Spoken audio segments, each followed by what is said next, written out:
Hello, मैं विवेक और आप देख रहे हैं सपनों से सेवा तक। अभी हम इस समय पटना बीपीएससी भवन के बाहर हैं, जहां पे 70वीं के इंटरव्यू चल रहे हैं और लगातार कैंडिडेट बाहर आ रहे हैं। हम उनसे जानना चाहेंगे कि उनका इंटरव्यू कैसा रहा। हेलो मैम, आपका नाम क्या है? मेरा नाम श्रेया है।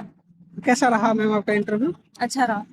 ये आपका पहला इंटरव्यू था या इसके पहले भी आपने जी, दिया है पहला इंटरव्यू। बीपीएससी का? इसके पहले अटेम्प्ट दिया है मैम आपने? जी, पहला अटेम्प्ट तो दिया एक। कहाँ पे चुप रह जाती थी मैम? प्रीलिम्स नहीं हुआ था, इस बार मेंस भी हुआ और इंटरव्यू का तो हुआ है। इंटरव्यू का एक्सपीरियंस कैसा रहा? क्या क्या क्वेश्चन पूछे गए आपसे? मुझसे मेरे स्ट्रेंथ पूछी गई, उसके बाद मेरे वीकनेस पूछे गए और मेरे स्ट्रेंथ और मेरे वीकनेस प्रशासन में मेरी मदद कैसे करेंगे या मेरी चुनौती कैसे बनेंगी, ये पूछा गया। और इसके बाद मेरा सब्जेक्ट जो था भूगोल, उससे रिलेटेड सारे क्वेश्चन थे। ऑप्शनल भी मैम आपका भूगोल ही था या? जी, अच्छा। भूगोल ही था। और ग्रेजुएशन सब्जेक्ट मैम आपका क्या था? भूगोल ही था। अच्छा, तो ऑप्शन से क्या क्या क्वेश्चन पूछे गए ज्योग्राफी से में? बिहार में कितने सिस्मिक जोन हैं और किस किस जोन में कौन कौन से डिस्ट्रिक्ट आते हैं। फिर जब भूकंप आया था तो कौन से जिले ज्यादा प्रभावित हुए थे। अभी जो ग्लोबल वार्मिंग पड़ रही है, ये अच्छी है या बुरी है। फिर इसके अलावा इससे मॉनसून पे क्या इफेक्ट आएगा, क्या नुकसान हो रहा है हमें ग्लोबल वार्मिंग से। और यही सब।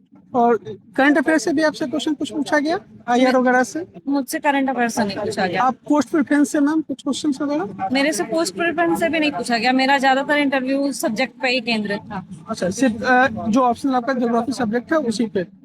और इसके अलावा कुछ और इन्फॉर्मेशन आप या रिकॉल कर पा रही हो जो इंटरव्यू में पूछा गया हो? नहीं, मेरे स्ट्रेंथ और मेरे वीकनेस पे ज्यादा बात चली अच्छा। कि वो कैसे मेरे प्रशासन में मेरी मदद करेंगे।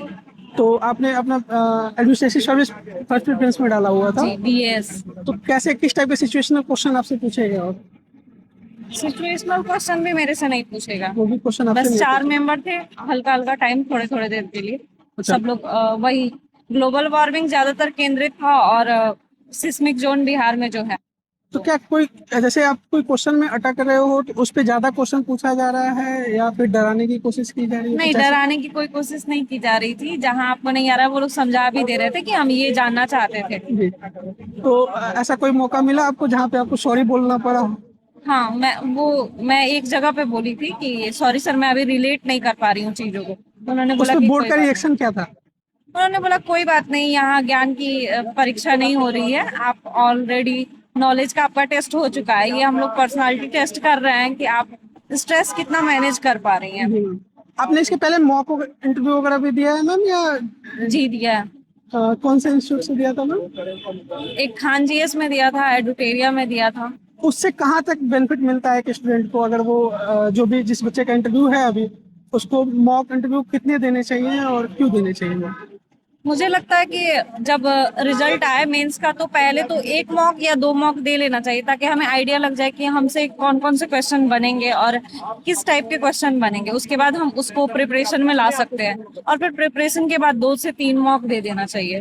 अच्छा, उससे कहीं ना कहीं कुछ क्वेश्चंस वगैरह रिपीटेड भी हुए हैं हाँ, वैसे? जैसे स्ट्रेंथ और वीकनेस जो पूछे गए और जो ग्लोबल वार्मिंग वाला था वो मेरे से मॉक में भी पूछा गया था, तो हम उस पे पहले से प्रिपेयर होते हैं, तो ऐसे हो सकता है कि हम यहाँ अच्छे से जवाब देंगे। अच्छा, जैसे हॉबी से आपके लिए कोई क्वेश्चन वगैरह था या आपने हॉबी में क्या डाला हुआ था? हाँ, हॉबी से क्वेश्चन था कि हॉबी क्या है और ये आपको कैसे मैंने मतलब प्रशासन में मदद करेगा। आपने क्या हॉबी में क्या डाला हुआ था? पेंटिंग रखा हुआ। पेंटिंग लिखा, तो आप क्या उस पे आंसर आपने क्या दिया था? जब इस टाइप का क्वेश्चन आपने तो पहले से प्रिपेयर कर रखा होगा इस मैंने क्वेश्चन कहा को। कि जब मैं पेंटिंग करती हूँ तो ये धैर्य बनाए रखने में मदद करता है, क्योंकि एक भी कोई भी पेंटिंग होती है तो उसको बनाने में बहुत समय लगता है। जी। तो अगर प्रशासन में भी चुनौतियां आएंगी तो मैं धैर्य अपना बनाए रखूंगी। जी। और इससे रचनात्मकता का भी विकास होता है और एकाग्रता भी होता है।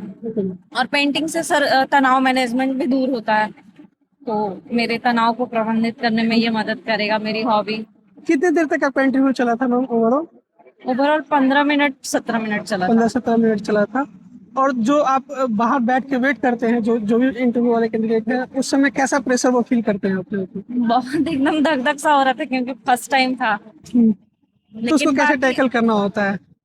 कुछ नहीं, बस महादेव का नाम लीजिए, सब ठीक होगा। और जब आप अंदर गए उसके बाद से वो सारी चीजें जो एंजाइटी थी आपके अंदर में, जो बस आप रूम वेटिंग में एरिया में? जाने के बाद 10 मिनट 15 मिनट कैसे निकल जाएगा ये पता नहीं चलेगा। जो शुरू में ही होगा कि हाँ यहाँ से वहां जाना है, फिर अब मेरी बारी आने वाली है, क्या पूछा जाएगा, ये प्रेशर सब बाहर ही होता है। अंदर जाने के बाद बस अब आ गए हैं, अब महादेव का नाम लेना है, अब जो होगा वो होगा।